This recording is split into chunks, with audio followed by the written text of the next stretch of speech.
All right, let's get this party started. I'm Michelle Morris with Consolidated Planning Group. It's great to be here today and to be able to talk with you about how we can help you protect your loved ones with special needs. We are a holistic planning, financial planning firm that focuses on families with special needs loved ones. Allison Stauberg, the owner of the company, has been a financial planner for almost 30 years. And it's because of her that we took this track towards education and advocacy for special needs families, because she has two daughters with some special needs that she takes care of. And she just was frustrated by how difficult this whole thing could be, and how confusing and roadblocks that are out there and things that she just didn't understand. And we want to help you understand and help educate families like yours out there. This webinar today is being recorded. We will send the email afterwards that has a recording of all of this. And the slides will be sent to you. And we're also going to put it on our YouTube channel, which I've already put the address for our YouTube channel into the chat box. You can check it out there. Our Facebook page is also there as well. When it comes to you guys, I know you're here. I can't see you or hear you. Your microphones and cameras are off. But if you have any questions, you can put them in the chat box and I will be watching. And I'll try to get to as many questions as I can if anybody has any. So yeah, we'll go ahead and get started. Again, I'm Michelle Morris. It's great to be here. I'm really glad you're here. And I hope that this will be beneficial and educational for you. So now you should be able to see my my screen. Consolidated Planning Group. We specialize in financial planning for families that have special needs loved ones. I've already mentioned that. You can call us at 281-690-1177. The email address for the office is contact@cpgcares.net. I'll also give you a way at the end of this webinar to register for a free consultation right from the page. It'll be a QR code, so that will be coming. So some of the things that we do that we really focus on at Consolidated Planning Group: protection plans for your family, lifetime care. You know, we do an estimate, and many people don't even think about doing an estimate of the care costs for your special needs child. Maybe it's an attendant or full-time care or residential care or partial residential care. What do those things look like, and what are they going to cost, not just now, but in 30 or 40 or 50 years when your child needs them? Transition planning, you know, what happens after high school, and how do you help your child transition into being an adult? We help with ABLE accounts, which is a great way to save up money for your special needs child that will not affect their benefits, will not count against them. And also advocacy, of course. We are always partnering with great advocates around the state of Texas and around the country. And we're here to help advocate for you and your family. So today we're, let me make sure I'm advancing here. Aha, I hope you all can see my screen still and it's going. If you notice any problems, please just drop a note in the chat box so that I can see and fix things for you. Today we're going to talk about how to help protect your children by using life insurance. Now, life insurance can be used to fund a trust, a special needs trust for your children once you're gone. You know, there are 30% of Americans out there who know that they need more life insurance, but they just keep putting it off and putting it off. Most people think it's very expensive, but the truth is that there are different options for every budget out there. And most people do need more because the cost of taking care of your loved ones after you're gone could be into the millions. Now, of course, investments can help and inheritances can help, but life insurance is a great way to leave money to fill up that special needs trust and leave that for them. Some of the things that life insurance can do for you and your family, it can help replace your income. Once you're gone, you're not bringing in that income anymore. And this can help replace that for your family. If perhaps the husband or the wife, one of them is the main breadwinner, and then they're gone, and the other spouse has been at home taking care of the children, what are you going to do when that income is gone? It can help you pay estate taxes. It can help pay your mortgage once you're gone. Routine daily life tasks and costs. It can help fund college or fund an ABLE account for your special needs loved ones. It can help with your retirement income. Giving more money to your estate to be able to leave to your children. And if you have a business, those can be expensive. And if the business owner in your family passes away, it can help protect that family business as well. So it's very important. So there are different kinds of life insurance available, different ways that you can be insured and protect your family. We're going to talk a little bit about how it works, how much you might need, and what your options are. And again, I will send all of these slides to you afterwards. If you have any questions or if you see any problems or want to just let us know your thoughts, feel free to put those in the chat. So life insurance, you pay to the insurance company, you have your life insurance premium that you're paying every month. And like I said, there are premiums that can fit every kind of budget. You don't have to get $5 million worth of life insurance. You can get a smaller amount that fits your budget, your life. And I was exaggerating when I say $5 million worth of life insurance. Very few people have that much. But once you pass away, the life insurance gives that benefit to your family, and then they can use it for whatever is needed once you're gone. One thing that we do is a detailed needs analysis. We like to call it your DNA test. What obligations do you have that you have to pay for? What are your long-term cash needs? And what are your short-term cash needs? For example, in the future, you might want to pay for college for your kids. And if you're gone and you don't have anything to leave, that goes out the window. Your long-term cash needs like retirement income. If you are the main breadwinner and you're gone, your spouse no longer has money to pay for their retirement. What about your mortgage? How much is due on your mortgage? And do you have money saved up somewhere to pay that off so that once you're gone, your family home will still be there? Short-term cash needs, bills, debts, credit cards, things like that. You have to think about all of those things when you're thinking about how much life insurance do you really need. You add all of those up, and then that would give you a good goal to reach for in terms of how much insurance.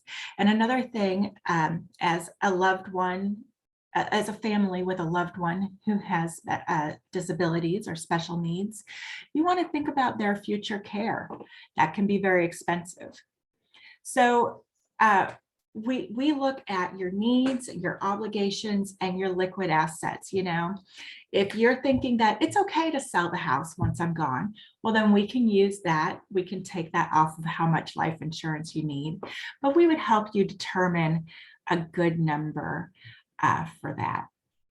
So there's two different kinds. Term life insurance and permanent life insurance. You have probably heard of both of those options. Term life insurance, it works the same way. You're paying your premium monthly to the insurance company. They are providing insurance. And if you pass away, well, saying if you pass away is kind of silly, right? Because we know we're all going to die sometime. So when you pass away, they give the benefit to your family. However, with term life insurance, you only get that protection during that term, right? With whole life insurance, you pay your premium, and part of your premium is going towards a cash value, and part of it is going towards the cost of protecting you, the life insurance. And then when you pass away, there's the benefit, the face value benefit, but there's also a cash value that is built in. And whole life insurance, as the name implies, lasts a lot longer than term life insurance. There's also variable life insurance, which it protects you. It combines the protection and the tax efficiency of life insurance, but it also gives you an investment aspect to your insurance. So there's more of a potential of growth with the investment options that are possible. So with term life insurance, there's no investment. You're just putting your money in, you're putting it away, and there is a fixed return. So for example, you say you buy a $50,000 fixed term life policy. It means for however long you have it, 20 or 30 years maybe, you're putting your money towards that. And if you die within that term, your family gets $50,000. That's a fixed term life insurance policy. Now, if you have a variable policy, that means for that time period, you're putting in your monthly payment, and it can be invested. So there can be a return based on your accounts. There's a potential to earn more money rather than just the face amount, but there is a risk involved. Of course, anytime there's an investment, there's a little bit of risk involved. So you could come out great at the end. You could come out where you started. It does have a benefit, I feel, and it usually works out for the best. So some things that you can do when you have a policy that has a cash value to it, you can pull that out while you're still alive if you need it to use for certain things. There is a penalty in terms of income tax sometimes, and that's fine. If you need the money, you need the money. And even if there's a little bit of a penalty, sometimes it's better than not having that money at all. Some of the policies that we provide or that we sell come with long-term care insurance or long-term care. You can pull some of your money out of the value and use that towards long-term care if you should happen to need it.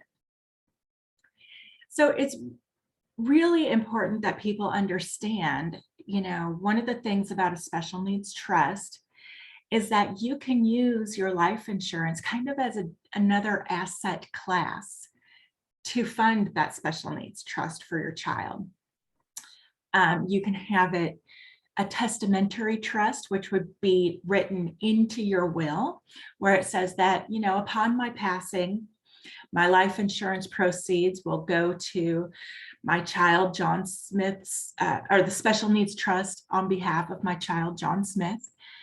Or you could have a special needs trust that is apart from your will. It's outside of the will, and you can set that up at any time.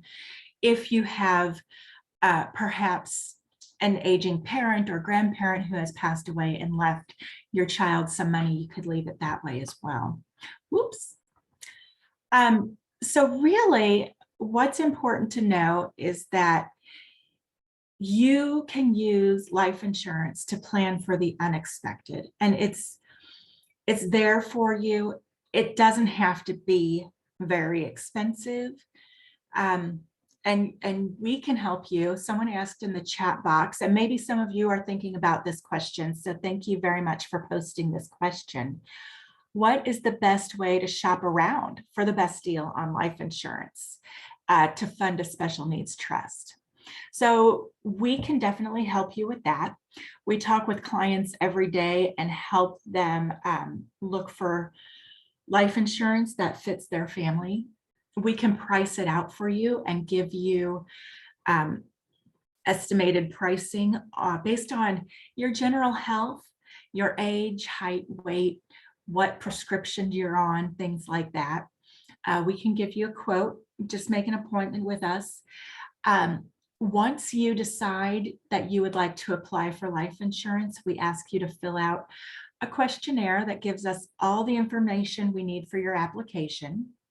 We key that in, and the life insurance company will send a paramed out to your home to take blood, urine, height, weight, blood pressure, things like that, and check up on you.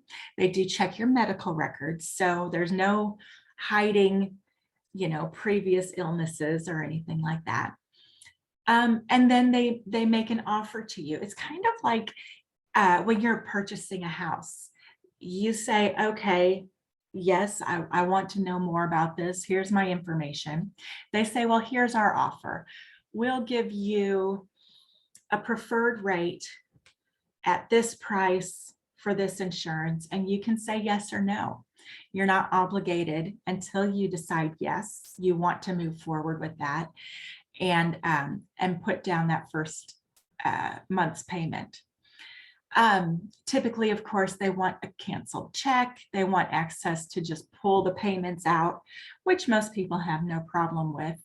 And they don't charge that first payment until you are completely through underwriting and you're completely ready to go. Sometimes they'll say, oh, we're going to quote you standard rather than preferred. Or sometimes, when we come up with pricing for you, we typically use standard pricing because there's a chance that you could come back better. Maybe you're healthier than we expected and you come back with a better rating and your insurance is going to cost less. So at that point, what we do is we would say, okay, John Smith, guess what? We quoted you $85 a month for this insurance, and you came back rated preferred plus, and now your price is going to be $50 per month for that insurance. So what we do is we say, okay, now at this point, would you like to stay at $50 per month for that insurance? Or would you like to say, you already agreed to $85 a month, so we could get you more insurance if you want to pay still the $85 a month. So we help make sure that you don't leave any money or insurance on the table for your family. Oh my gosh, I've run through these slides so quickly. It's only been about 20 minutes and I'm already back to special needs planning. So I guess I'll have to take this one slow. So put your life insurance questions in the chat box as I'm going through some things that should be on your special needs planning radar. Now, we do tons of webinars. Each one of these topics is a webinar that we have done in the past, things that we help families out with all the time. How to develop a comprehensive special needs care plan. So we help you think through kind of what's going to happen once you're gone. How are you going to pay for the cost of care? How are you going to leave enough money for your family to pay for that? Of course, we've been through life insurance. That is one option. We talk about investments. We can make tweaks to that. Maybe you're paying higher fees than you could be, or maybe we can find an investment that has a higher historical rate of return, because we can't look to the future, right? We don't have a crystal ball on investments, but we can look at what their history is. We can help you do a future care cost estimate. So if your child needs care in the future, and I talked about this a little bit at the beginning, but If your child needs care in the future, what does that look like? And what does it look like for them to live in a housing, in a care facility for 20 or 30 years after you're gone? How much can that cost and how can we help? Let's see, going back to some insurance questions. Survivorship insurance. So that, there is a thing called second, we kind of refer to it as second to die survivorship. It's similar to whole life insurance, except rather than John has a policy and Mary has a policy, there's just one policy. And when the first person passes away, really nothing happens. It doesn't kick in and give you any benefit until the second person passes away. I think that it's really important that each person have their own policy because, if there's John and Mary, they each have needs, they each have income, they're each contributing to the family, whether it's contributing a paycheck or contributing childcare, things like that, cooking, healthcare, all the things that families provide for each other. I feel that survivorship insurance is good, is better than nothing, but I don't think it's quite as nice as having a policy on each person. And again, once that insurance policy kicks in and pays out, of course, that can go to your special needs trust, no matter what kind of insurance it is. An ABLE account. Here's the next question. Can funds in an ABLE account be used to help pay life insurance for a child with special needs? What a mouthful. So you can use your ABLE account, which is, there's, in case you're not familiar with what an ABLE account even is, you've probably heard of the 529C college savings plan. So you put money in there to help your kids pay for college. The ABLE account is very similar. It's called the 529A ABLE account. You put money in there to help your special needs child pay for pretty much anything that would help better their lives. So this is great for when your kid might go to college, you still want to be hopeful and optimistic and you're still watching them grow. You can still use it for college. But if they don't choose that path, or if that path is not right for them, they can use the ABLE account to pay for anything that betters their lives. Rent, food, a car, a computer, a cell phone, pretty much anything that they might need, you can use the ABLE account to pay for. Now, can you use that ABLE account to pay for life insurance for that child? I assume so. I would think. I don't have a one-way answer or the other, but I can look it up for you. But some disabled children will not be able to be covered by life insurance. And I think that's the first step that you would need to take, is to find out for sure that your child can be covered, because some disabilities, of course, will prevent them from being covered. So is there a tax benefit or any other benefits to having the special needs trust pay the insurance premiums on the survivorship insurance policy? I don't think there's a tax benefit to doing that. The money that you put into the trust, there's the tax benefit. And then when you pass that, when the trust goes on to your family, but really, I would think that you would want to use the insured's money to pay for the premium, because you want that trust to be there when you're gone for the special needs child. So I think I'm reading your question correctly, but definitely let me know, John, if I'm wrong. The tax benefit is when you put the money into the trust. And I don't think there's an additional benefit for paying for the insurance from the trust. Okay. Let's get back to the list that's here on the screen. I was on the third thing, the Texas waivers interest lists. I hope that all of you have heard about this and you have your children on the waiting list for waivers. Those waiting lists can be 15 to 17 years long for some of the waiver programs that are available.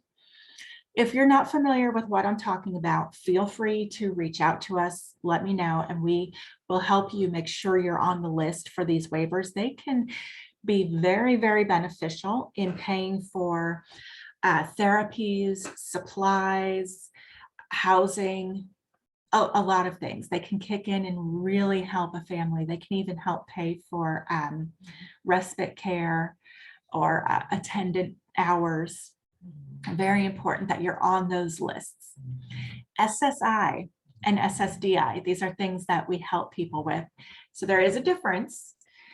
And there's a difference between Social Security and SSI, which SSI stands for Supplemental Security Income, and that is for disabled people. When your child is under the age of 18, they probably won't qualify because at this point, you can only have $2,000 in your name, $3,000 if you're married. You can have one car and one home.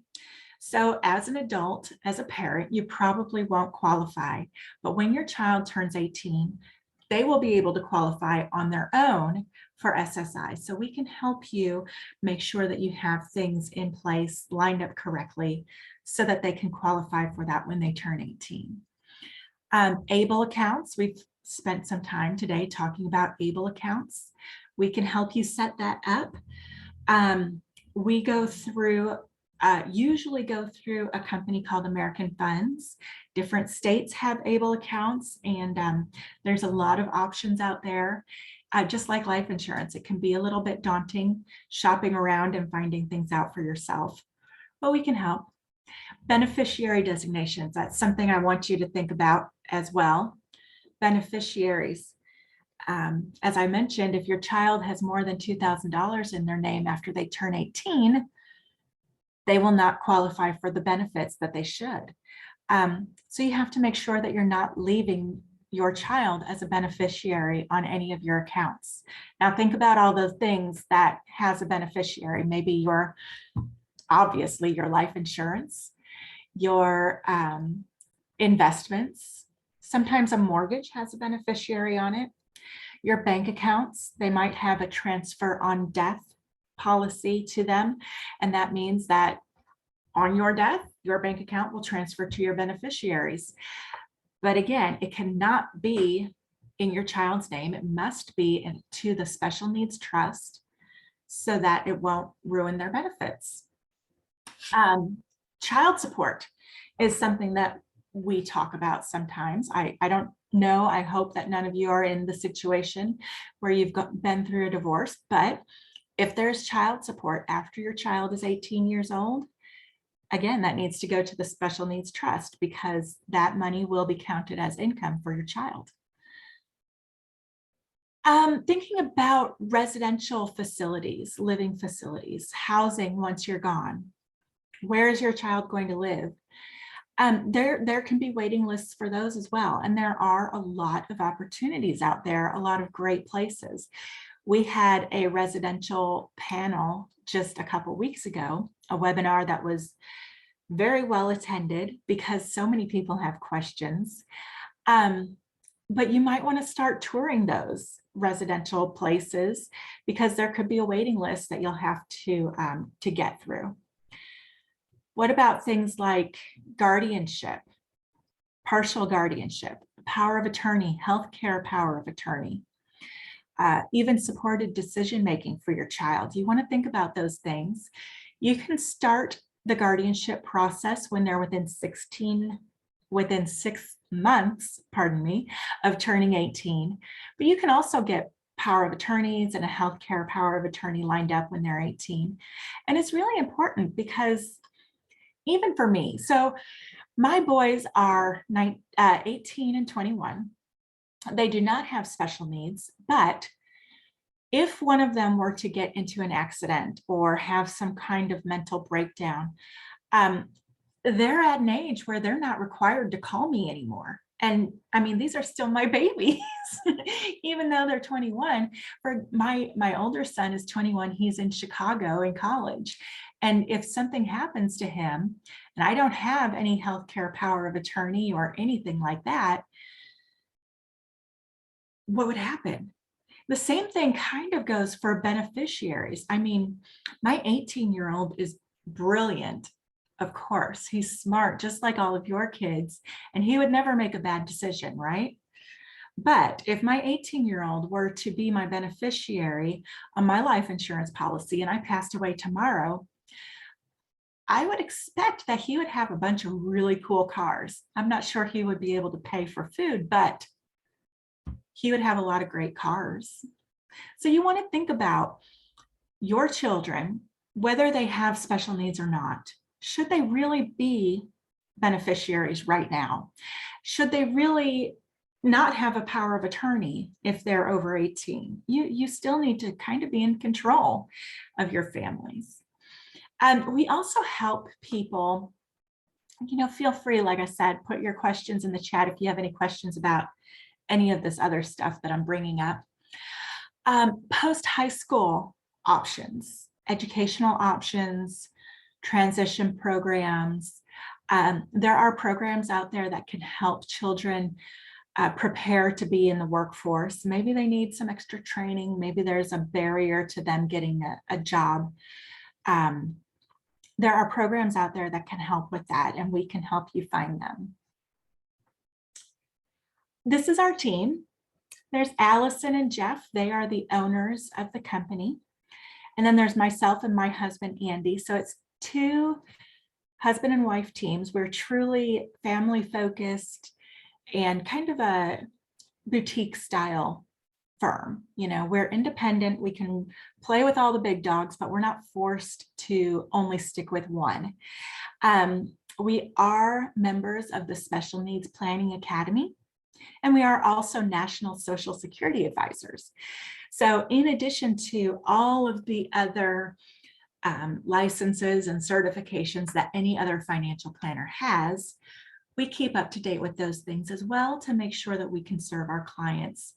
We also have Meredith, who helps set up all of these fantastic educational webinars and helps with our marketing. And then we have three girls who work in the office as kind of staff to help with paperwork, more marketing, scheduling appointments, and things like that. So when you work with us, you're just calling us. You're calling my cell phone or Andy's cell phone, or you're calling the office where people are waiting to take your call, and we know who you are because we're not a ginormous firm with 3,000 employees and nobody knows who you are when you call. We're truly independent and focused on staying that way. So here's how you get in touch with us. You can call or email us, or if you prefer, you can use this QR code to schedule an appointment right away. And by using this QR code, it will take you straight to our scheduling link. So I'm sure by now with COVID, most people know how to use this, but just in case you don't, on your cell phone, you open up your camera app, you hold your cell phone up and look at the QR code, and a link will pop up. You click that link and it will enable you to schedule an appointment with us right from there. Our initial consultations are always free. Our goal during those consultations is that we learn about you and your family. We answer any immediate questions you have, what's keeping you up late at night, and really, what can we do to help you right now? Then after we get through that, and we have your questions answered, we'll tell you all about how we work, what planning options you have with us, and how to submit your paperwork to get started working with us. We do look at your investments, and we look at your family and your debts, and really kind of take your financial life, shake it out, organize it, and put it all in a nice, pretty package. And we tell you, kind of like that junk drawer in my kitchen, there's some things in there that work and that I need to hold on to. There's some things that maybe I have too much of this thing. Maybe this other thing doesn't work anymore. Maybe it just needs new batteries and it will work and we can refresh it. But that's kind of what we do with your financial life. We look at the whole picture. We like to call ourselves a holistic planning firm because we look at all of it. We organize it for you. We present it to you in terms that you can understand and turn the chaos into simplicity. We tell you what to do, when to do it. And in some cases, we even tell you the sugar words that maybe the Social Security Administration wants to hear to make sure you get everything you need.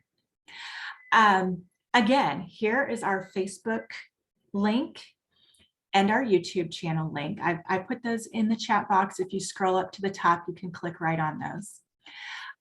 All of the webinars that we do go to our Facebook channel, and they're advertised on they go to our YouTube channel. I'm so sorry. After we're done with the webinar, it lives on our YouTube channel, so you can check it out later at any point. We advertise them on our Facebook channel and on our Facebook page, and put information out there to help people. Of course, our website is consolidatedplanninggroup.com. There's lots of information there and more ways to register for that free personalized consultation. So I have rambled on for about 36 minutes.